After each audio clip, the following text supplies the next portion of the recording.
It's midnight and I'm not even sleepy, so it's okay if I play some video games, because I'm not sleepy, so it's fine. 4 hours later and he's still awake. Yeah, I don't even get sleepy around this time anyway, because I'm a late sleeper, so I'll just scroll on Instagram for a bit more. Let's look at some bitches. Do you think Jeffrey woke up feeling energized and motivated for the next day? Of course he didn't. Do you think he's gonna go to the gym tomorrow and hit a PR? Obviously not. Do you think his testosterone levels are surging through the roof? Well, just look at his gyno. Adonis. Adonis has the perfect sleep schedule. Before the sun has even set, Adonis retires back to his cave, ready to end the day and get some needed rest. He meditates by candlelight for 1 whole hour before journaling about his goals. He tapes his mouth shut because he doesn't want to mouth breathe at nighttime, and he finally falls asleep. 71% of UK adults don't sleep long enough. In this video, I'm going to break down the easy steps that you can follow that I've personally implemented and really found secret tips that no one else speaks about that will drastically improve your sleep schedule. Why should you follow what I say here? Because my sleep habits are very, very good. I fall asleep literally 10 to 15 minutes consistently every single night. The first and one of the most important things is that make sure you need and deserve the sleep. Have you actually through the day fatigued your body and mind through hard work? I found that the days that I've bitched out and acted like a Jeffrey through the day and just wasted time, my sleep's worse. But when I become more like Adonis and I do the right things each and every day, by the time it gets dark and it's time for bed, I'm literally so tired that I can't wait to get into bed. If it gets to nighttime and you've still got so much energy, guess what that means? You didn't use that energy in the day. Go train harder. Don't be afraid of overtraining or all this other bullshit that you see online. Go train harder like a warrior. You've heard of the shitty advice where people tell you not to use devices 3 hours before bedtime. It's not really true. You can literally still have your laptop or your phone on even right to the minute that you fall asleep. But there's 2 important caveats. 1, make sure that the brightness is low and that you've also turned on the night shift, like the blue light filter, so that the screen is red. That's really important. But 2, make sure that if you are on your phone or laptop before bed, you're not going to look at anything that will psychologically trigger you. For example, for me, I'm literally looking at a screen till the minute that I pass out. Either it's my phone or my Kindle on low brightness and I'm reading something. And that's fine. That's healthy. That's how I've fallen asleep perfectly. Everyone who said like don't look at devices before bedtime, I know for a fact that they're falling asleep way later than I am, because reading puts you to sleep like fantastically. And the best way to read is to get a Kindle, put it onto low brightness, and that's technically a device. What you don't want, which a lot of Jeffreys do, is to be on your phone in the last few hours and to be on the normal apps like Instagram, Twitter, whatever, and you're gonna get triggered. You go onto Twitter and there's people arguing about politics, and because you're a fucking dickhead, you join in arguing with people that you don't even know about, like, oh yeah, Donald Trump. Shut the fuck up, bro. What's wrong with people like just arguing about politics and religion and stuff? Like, just go meditate, bro. What the fuck? Like, you're broke. Why the fuck are you arguing with people about something that doesn't even concern you, dickhead? For me as a YouTuber, if I go onto like the YouTube and I see some comments that can trigger me, so sometimes you can check YouTube at nighttime and you see some comment from a dickhead like, oh, by the way, you're like this, you're this, or you're wrong about this, and that starts to trigger you mentally. So if you are going to use a screen, which I personally do, make sure it's something that can't trigger you. Best case scenario, it's a book. You can read books on your phone, make sure the brightness is low. Best case scenario, just get Kindle. One of the greatest things that you can do,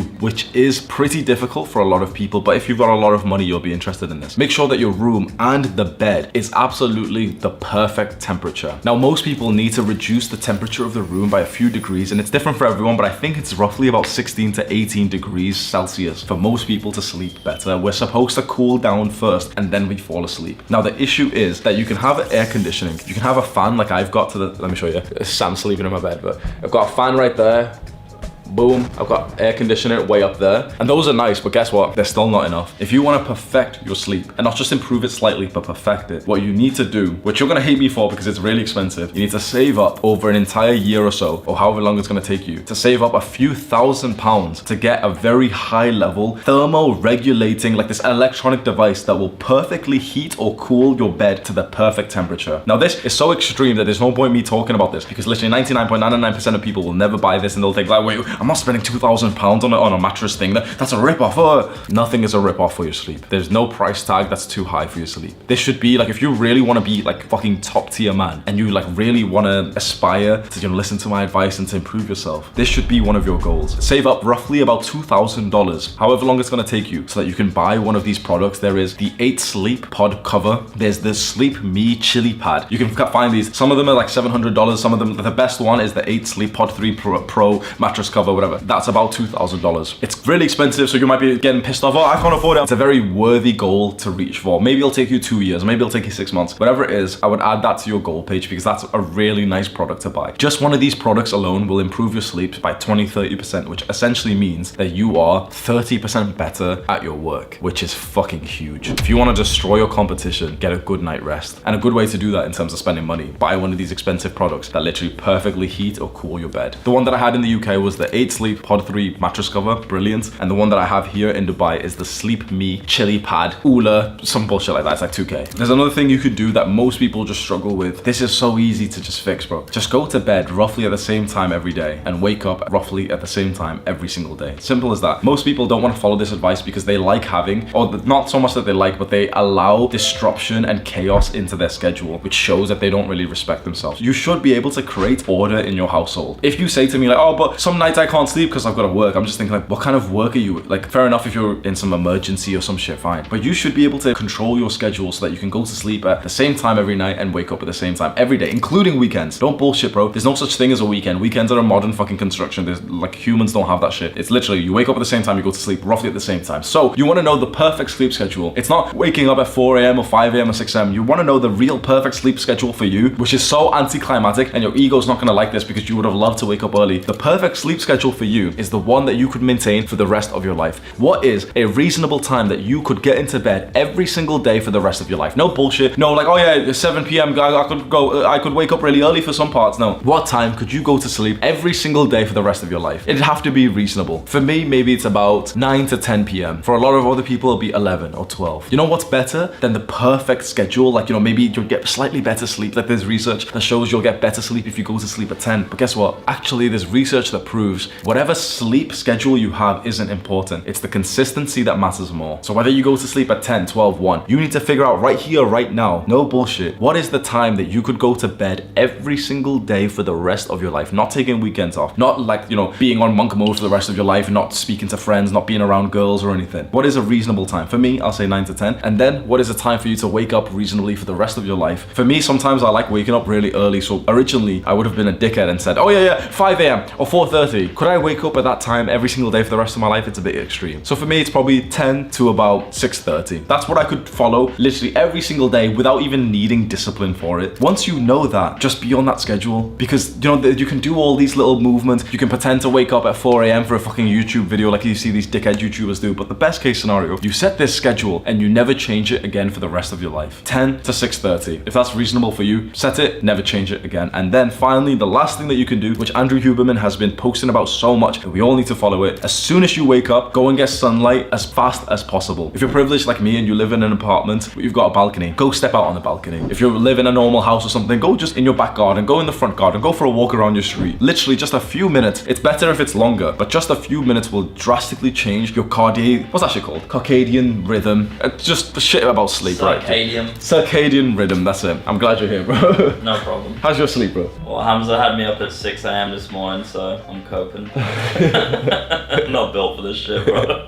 So this is what you do in terms of getting sunlight in the morning. You wake up at a time, you know, which is reasonable. And if you can see outside, this is something that I've said, and it's almost like eye-opening to a lot of people. You know, I've said like I get sunlight as soon as you wake up, and you might be thinking, wait, but the sun's not out when I wake up. No, you might be wrong with that. By getting sunlight, it doesn't mean that you step outside and the sun is, you know, shining down at you. It means that it is daylight outside. If you can see outside, you know, it's not completely pitch black. That means that there's sunlight there, which then means that you are getting sunlight if you literally just stand outside, even if it's cloudy. People in the UK like to cope and say, oh, but there's no sunlight here, oh, the weather's so shit. Yeah, of course the weather's shit in the UK. Yeah, of course you're gonna get stabbed if you live there. But if you stand outside on a day where you can see daylight, but it's not sunny, but there you can see, you know, it's daytime, you can see, well then you're getting sunlight, because the light, you can go get like an app to test this if you want, which you can see how much light there is. You know, your phone has like a sensor, you press this app and it shows you that in terms of like numbers, it's like 50, 100 inside of a room. So I've got like, you know, big recording lights. If I put this app on, it would show me that the lux raising of this room is maybe 100, 200, something like that, right? When you take it outside, even on a day where it's rainy and coldy and windy, and you take it outside and you test the light outside compared to your room, it will literally show you a number that needs to have, you know, like the small number to the corner of it, which means that to the power of what? So it'll show you a number like 10 to the power of like, I don't know, 18 or some bull. That's too high, but you get what I mean. So it literally is so high that they can't even display it on the screen. The light that you have in your room room is nothing compared to even a cloudy day outside. So it's not so much that you need direct sunlight. You literally, just quite frankly, you need to go outside. If you've got a balcony, fantastic. If you've got a back garden, fantastic. If not, you need to wake up and go outside ASAP for a few minutes. Look at the sky. Don't be a dumbass Jeffrey and like look directly at the sun. Like just look at the sky a little bit. If there's a part of the sky that's a bit brighter, look at that for a bit. This light will go into your eyes and will regulate your sleeping pattern. Then another very interesting point is be outside and do the exact same thing around sunset. If you can see, this is how humans are supposed to live, right? Humans are supposed to see the sun go down. And when your eyes witness this, they witness the sun, like the light slowly dim and dim and dim and it gets dark. Think about how important that is. We as modern humans live such a fucked lifestyle where this is seen as like mind-blowing research. But really think about cavemen. Think about how important it is for their eyes to witness the sunset, because that is what would cause them to want to fall asleep. In modern day, it's like we don't even see the sun. And one important point that Andrew Huberman said, that you can't just look at it through a window. The casing, you know, the glass that is in a window kind of takes away the importance of the rays. You quite specifically need to be outside. Again, I'm so privileged that I have a balcony where I can see the sun come up and I can also see it go down. So it's like, it's easy for me. I literally just go stand on the balcony in the morning and also at the nighttime. If you can do this, you know, all these other ones are nice. Oh, don't use devices. But at least for me, the one that's given me the most improvement is actually just sunlight and sunset. It's so easy to do, but it's so easy not to do. It's so easy to just wake up a little bit later and be like, oh, you know, I'm busy. I'm not going to go outside today or whatever. It's so easy to like be 5 p.m., 6 p.m. The sun's going down. You're like, oh, whatever, you know, I'm working right now. I'll do it later or something. But when you get it done and you improve your sleep, and that night's sleep that you have is so nice, you almost don't even realize that it's come from literally just looking at some light or looking at some darkness. It's so simple, but the improvement has changed my life. There's more techniques that I've used to fall asleep faster. I have an old video on my channel which is titled something like How I Fall Asleep in 11 Minutes. You can click and watch that video right now. Do the hard work, especially when you don't feel like it. Mwah!